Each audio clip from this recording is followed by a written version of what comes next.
அரசு உயர்நிலைப் பள்ளி செயல்பட்டு வருகிறது. இந்த பள்ளிக்கு கட்டிடம் இல்லாததால் கூடுதல் வகுப்பறை கட்டிடம் கட்டி தருவதற்காக தமிழக அரசு 2,18,00,000 நிதி ஒதுக்கியது. கட்டுமான பணிகளை கடந்த மாதம் 13ஆம் தேதி தமிழக முதலமைச்சர் காணொலி வாயிலாக துவக்கி வைத்தார்.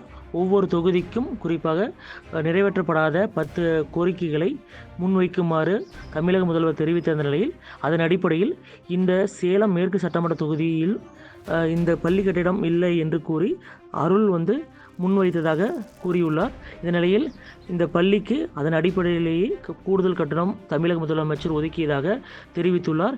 இந்த நிலையில் இன்றைய தினம் கட்டுமான பணிகளை பூஜை செய்து துவக்கி வைக்க சேலம் மேற்கு சட்டமன்ற உறுப்பினர் பாமக அருள் நேரடியாக வருகை தந்த நிலையில் திமுகவினர் இதற்கு ஏற்கனவே முதல்வர் துவக்கி வைத்து விட்டதால் மீண்டும் பூஜை போட வேண்டாம் என்று கூறி வாக்குவாதத்தில் ஈடுபட்டனர். எதுவாக இருந்தாலும் அமைச்சருடன் இங்கு சேர்ந்து இந்த பூமி பூஜை செய்யுமாறு தெரிவித்ததால் திமுகவினருக்கும் பாமகவினருக்கும் இடையே கடும் வாக்குவாதம் தள்ளுமுள்ளு ஏற்பட்டது. இதைத் தொடர்ந்து அந்த பகுதியிலே தரையில் கற்பூரம் பொருத்தி வைத்து பூஜை போட்டு சாமி கும்பிட்டார். இதனால் திமுகவினருக்கும் பாமகவினருக்கும் இடையே கடும் வாக்குவாதம் ஏற்பட்டு தள்ளுமுள்ளாக மாறியது. பின்னர் ஒருவருக்கொருவர் தாக்கிக் கொள்ளும் சூழல் ஏற்பட்டது. இதைத் தொடர்ந்து சேலம் ஓமலூர் டிஎஸ்பி சஞ்சீவ்குமார் மற்றும் காவல்துறையினர் 2 தரப்பிலும் சென்று பேச்சுவார்த்தை நடத்தி இது கலந்து செல்லுமாறு அறிவுறுத்தியதன் அடிப்படையில் திமுகவினர் மற்றும் பாமகவினர் அந்த பகுதியை விட்டு கலைந்து சென்றனர். இதனால் இப்பகுதியில் சிறிது நேரம் பரபரப்பு ஏற்பட்டது.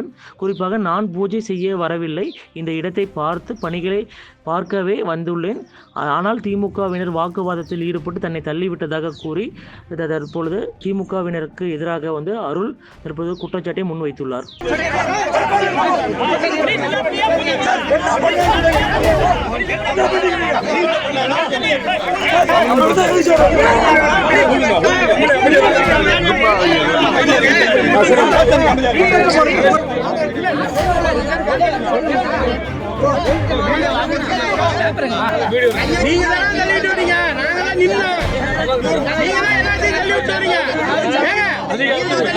ஒரு எம்எல்ஏ ஒரு பொதுமக்களை தள்ளிட்டு வரீங்க.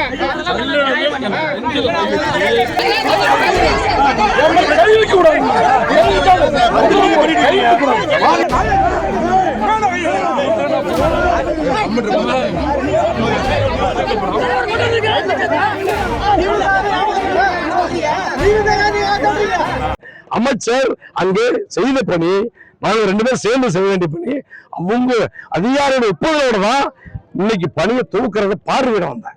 பூஜை போடல. இது எதுக்காகனா இவங்க ஒரு அறிவிப்பு தாங்க முடியல, தொடர்ந்து பாட்டாளி வச்சு முதலாக முடியல, ஊராட்சி மன்ற தலைவர் தொடர்ந்து இருந்துட்டு இருக்கிறோம், அதிகாரத்தில் இருக்கிறோம்.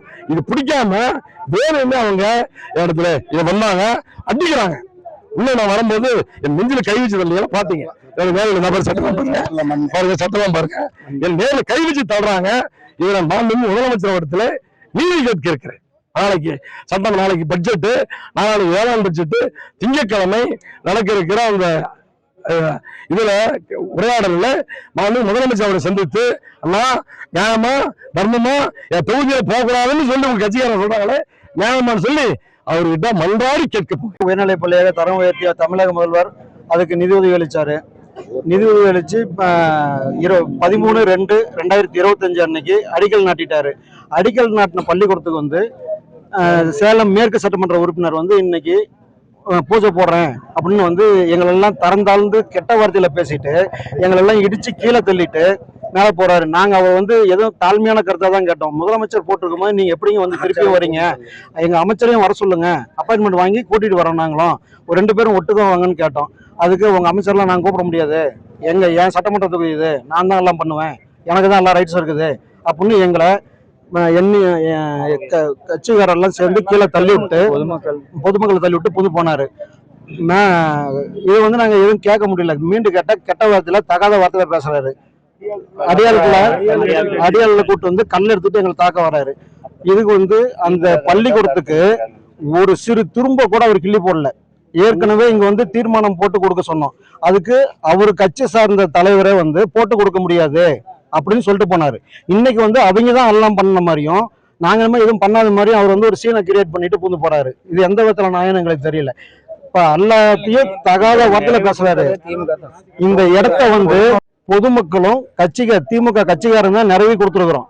என்னமா அவரு நிறுவனம் மாதிரி வந்து நான் தான் எல்லாம் பண்ணேன் அப்படின்னு ஒரு சீனை போட்டு போறாரு.